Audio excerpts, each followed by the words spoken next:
శిలాతోరణం దాదాపు 1500 మిలియన్ల ఏళ్ల క్రితం ఈ శిలాతోరణం ఏర్పడిందని శాస్త్రజ్ఞులు నిర్ధారించారు. స్థానిక స్థల పురాణం ప్రకారం వెంకటేశ్వర స్వామి వారు ఈ శిలాతోరణం కింద నుంచే తిరుమల ఆలయం ఉండే ప్రదేశానికి వచ్చి శిలామూర్తిగా మారిపోయారని పండితులు చెప్తారు. అటు సైంటిఫిక్ గాను ఇటు ఆధ్యాత్మిక పరంగాను ప్రత్యేకంగా ఉన్న తిరుమల సహజ శిలాతోరణంపై మరిన్ని వివరాలు మా కరెస్పాండెంట్ వర్మ అందిస్తారు.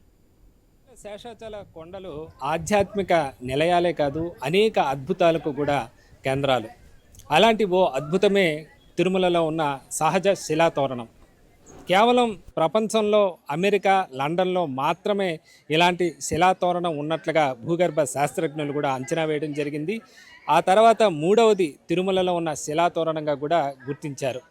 దాదాపు 2.5 మిలియన్ల క్రితం ఇక్కడ శేషాచల కొండలు ఏర్పడినట్లు శాస్త్రజ్ఞులు భావిస్తున్నారు. అలాగే 1500 మిలియన్ల క్రితం ఇక్కడ శిలాతోరణం ఏర్పడినట్లుగా కూడా గుర్తించడం జరిగింది. అంటే మిలియన్ల ఏళ్ల క్రితం ఈ 7 కొండలు మొత్తం కూడా సముద్ర గర్భంలో ఉన్న విషయాన్ని కూడా శాస్త్రజ్ఞులు ఎప్పుడు గుర్తించడం కూడా జరిగింది. అందుకే ఇక్కడి కొండలు కూడా ఎంతో ప్రత్యేకంగా ఉంటాయి. ఇక ఆ సహజ శిలా తోరణం విశేషాలు ఇవాళ చూద్దాం. భక్తులు స్వామివారి ఆలయ దర్శనం అనంతరం అనేక పుణ్యతీర్థాలకు వెళ్తూ ఉంటారు. అలా వెళ్ళే క్రమంలో ఇక్కడ మనకు సహజ శిలా తోరణం కూడా శ్రీవారి పాదాలకు వెళ్ళే దారిలో మనకు కనిపిస్తూ ఉంటుంది. ఇక్కడ మనం చూస్తే భక్తులు ఈ యొక్క సహజ శిలా తోరణాన్ని ఆశ్చర్యంగా చూస్తున్నారు. మనం చూస్తే అది చెక్కు చెదరకుండా ఉండేందుకు కూడా చుట్టూ ఒక ప్రహరీ ఏర్పాటు చేసి ఇక్కడ టీటీడీ సంరక్షిస్తూ ఉంది. పూర్తిగా ఒక తోరణం ఆకారంలో సహజ సిద్ధంగా ప్రకృతి చెక్కిన శిల్పంలా ఇక్కడ శిలా తోరణం ఏర్పడటం మనం చూస్తూ ఉన్నాము. ఇట పురాణ ప్రాశస్త్యం ప్రకారం కూడా ఇక్కడ నుంచి స్వామివారు శ్రీవారి పాదాల దగ్గర నుంచి ఈ శిలాతోరణం కింద నుంచి ఇప్పుడున్న గర్భాలయానికి వెళ్ళారని ఇక్కడ స్థల పురాణం కూడా చెప్పడం కూడా విశేషం. సైంటిఫిక్గా చూసినా ఇక్కడ శిలాతోరణానికి సంబంధించి ఇలాంటి శిలాతోరణాలు ఉన్నాయంటే ఈ ప్రాంతం అంతా సముద్ర గర్భంలో ఉన్నట్లుగా శాస్త్రజ్ఞులు భావిస్తారు. అలా అతి పురాతనమైన శిలాతోరణంగా దీన్ని గుర్తించడం జరిగింది. ఇది అమెరికాలో ఉన్న రెయిన్బో శిలాతోరణం, అలాగే లండన్లో ఉన్న మరో శిలాతోరణం తర్వాత మన దేశంలోనే అది తిరుమలలోనే ఇలాంటి శిలాతోరణం ఉన్నట్లుగా శాస్త్రజ్ఞులు గుర్తించడం కూడా జరిగింది.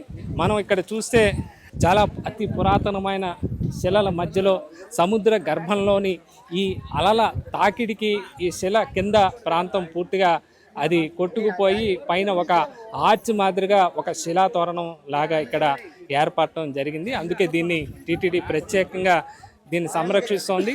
అలాగే ఇక్కడికి వచ్చిన పర్యాటకులు కానీ భక్తులు కానీ చూసి ఇక్కడ ఎంతో ఆశ్చర్యపోతూ ఉంటారు. అలాగే ఇక్కడ మన స్థల ఆధ్యాత్మిక పరంగా చూసినా కూడా ఇక్కడ శంకు చక్రాల ఆకృతిలో ఇక్కడ శిలాతోరణం దగ్గర స్వామివారి ఇక్కడ నుంచి వచ్చారని విశ్వసిస్తారు. కాబట్టి మనం ఇక్కడ కనిపించే ఈ కొండ ఒక శంకుగా భావిస్తారు. ఆ తర్వాత ఆ పక్కన ఉండే ఒక శిల చక్రం ఆకారంలో ఉన్నట్లుగా కూడా భావించడం జరుగుతోంది. ఇక్కడే దేవతలు నిత్యం సంచరిస్తూ ఉంటారని కూడా ఇక్కడ భక్తులు ఎంతో విశ్వసిస్తూ ఉంటారు. పండితులు కూడా చెబుతూ ఉంటారు. స్వామివారి ఈ శిలాతోరణం కింది నుంచే స్వామివారు వచ్చి ఇప్పుడున్న గర్భాలయానికి వెళ్ళిన నేపథ్యంలో ఇక్కడ నిత్యం దేవతలు సంచరిస్తూ ఉంటారని చెప్పి కూడా భక్తులు ఎంతో ప్రగాఢంగా విశ్వసిస్తూ ఉంటారు. ఇలా పుణ్యతీర్థాలకు వచ్చిన భక్తులు ఈ శిలాతోరణం చూసి ఆశ్చర్యానికి లోనవుతుంటారు.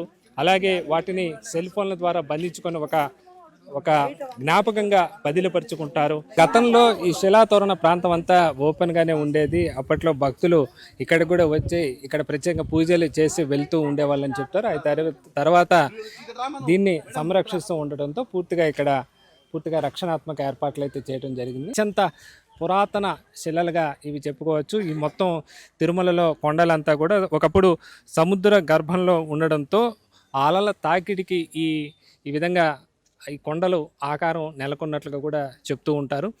అలాగే స్థల పురాణం ప్రకారం కూడా మనం చెప్పుకున్నట్లుగా స్వామివారు ఆ తోరణం కింద భాగం నుంచి ఈ తిరుమలకు వచ్చారని కూడా చెప్తారు. గర్భాలు ఇక్కడ నుంచి ఆలయానికి వెళ్ళినట్లుగా కూడా భావిస్తారు. దీంతో అత్యంత పవిత్రంగా అటు ఆధ్యాత్మిక పరంగాను భావిస్తారు, ఇటు ఈ పురాతత్వ శాస్త్ర ప్రకారం ఇది శిలాతోరణంగా గుర్తించడంతో దీనికి సంబంధించి కూడా రక్షణ ఏర్పాట్లు కూడా చేసిన పరిస్థితి అయితే ఉందని చెప్పచ్చు. ఇలా భక్తులు ఎవరైతే తిరుమలకు వస్తారో వాళ్ళు ఇక్కడ ఉన్న చక్రతీర్థం పక్కనే ఈ శిలాతోరణం అయితే ఉంటుంది. ఇక్కడికి వచ్చి కూడా దీన్ని తమ ఫోటోల్లో బంధిస్తూ వాటిని పదిలపరుచుకుంటూ ఉంటారు.